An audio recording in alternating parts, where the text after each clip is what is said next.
Assalamualaikum warahmatullahi wabarakatuh. Kembali lagi berjumpa di channelnya Iman Nur Hayati.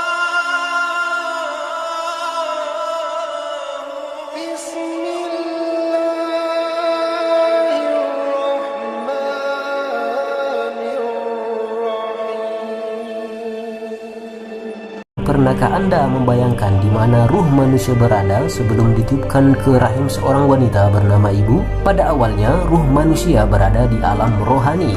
Kemudian Allah Subhanahu wa Ta'ala meminta persaksian kepada ruh bahwa Allah Subhanahu wa Ta'ala adalah Tuhan dan pencipta manusia. Di saat itu Allah bertanya, "Bukankah aku Tuhanmu yang telah menciptakanmu?" Kemudian ruh menjawab, "Ya, kami bersaksi Engkaulah Tuhan kami." Setelah melalui persaksian di alam rohani, kemudian Allah Subhanahu wa Ta'ala mengirimkan ruh manusia ke dalam janin atau rahim ibu. Setelah di alam rahim, kemudian Allah Subhanahu wa Ta'ala kembali meminta persaksian kepada janin, apakah sang janin sudah siap untuk dilahirkan ke dunia.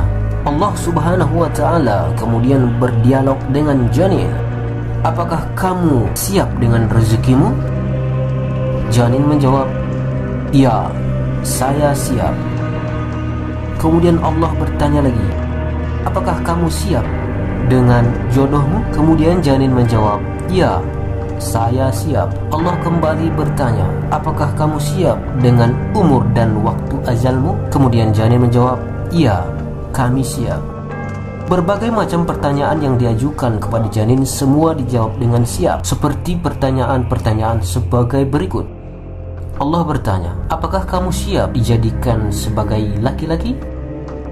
Janin menjawab, "Siap."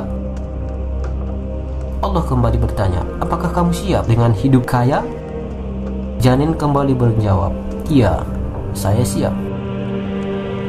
Allah kembali bertanya, "Apakah kamu siap dengan berbagai penyakit?" Janin menjawab, "Iya, saya siap."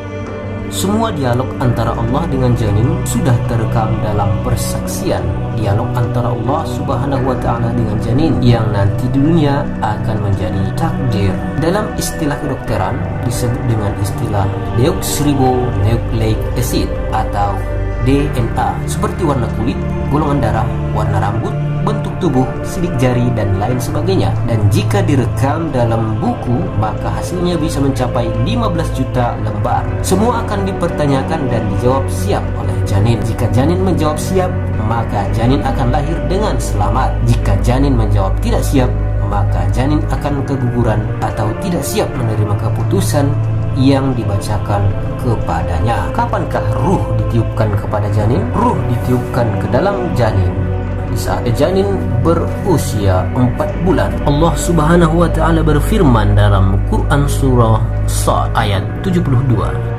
A'udzu billahi minasyaitonir rajim. Wa idza sawaituhu wa nafakhtu fihi min ruhi faq'u lahu sajidin.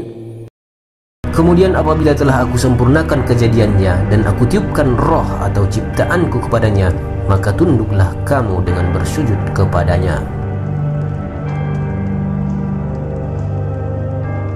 Saat ini, ruh janin sudah terpisah dari ruh ibunya. Selama janin yang sudah ditiupkan ruh ini menumpang di rahim ibu, disitulah kepribadian janin mulai tumbuh. Itulah sebab ibu hamil kadang-kadang punya keinginan yang aneh, seperti ngidam makanan tertentu, suka berdandan, tidak suka melihat suami, dan lain-lain. Itu semua adalah cerminan dari kepribadian janin di dalam rahim ibu, yang berarti bahwa janin sudah mulai mempunyai keinginan yang berbeda dari ibunya. Menurut penelitian, janin sudah bisa berinteraksi dengan lingkungan sekitar melalui suara, sehingga ibu hamil dianjurkan untuk banyak berdoa untuk sang janin dan juga memperbanyak membaca Al-Quran. Bacalah surah Yusuf agar bayi memiliki paras tampan atau cantik. Kemudian baca surah Luqman supaya bayi menjadi pintar. Dan bacalah surah Maryam agar bayi menjadi orang yang baik dan taat beragama. Selain faktor suara yang bisa direspon janin, psikologis ibu juga sangat mempengaruhi kondisi janin dalam kandungan. Sehingga di saat hamil, ibu hamil disarankan untuk menghindari stres, marah-marah, murung, dan sebagainya. Karena akibatnya di saat bayi sudah dilahirkan ke dunia, maka bayi akan menjadi pemalu tidak percaya diri, minder, suka murung karena sudah mendapat tekanan batin di saat di alam kandungan.